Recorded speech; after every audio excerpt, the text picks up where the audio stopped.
To clear your Vercel cache, you have three main methods, using the dashboard, the CLI, or selective cache clearing by tag. Let's walk through each one. Start with the dashboard method, which is the most common.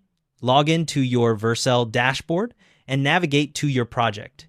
In the sidebar, open CDN, then select Caches.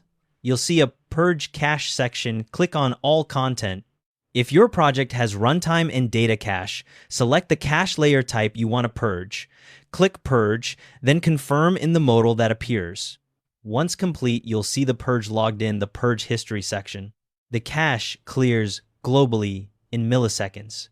This is especially useful if you've updated images or content and need it to refresh immediately without waiting for a new deployment. If you prefer the command line, the CLI method delivers the same result. Open your terminal and navigate to your Vercel project directory.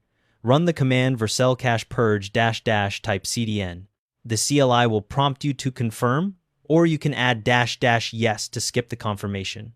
You'll receive a message confirming the CDN cache has been purged for your project, and this also happens globally in milliseconds. The third method is selective cache clearing using cache tags.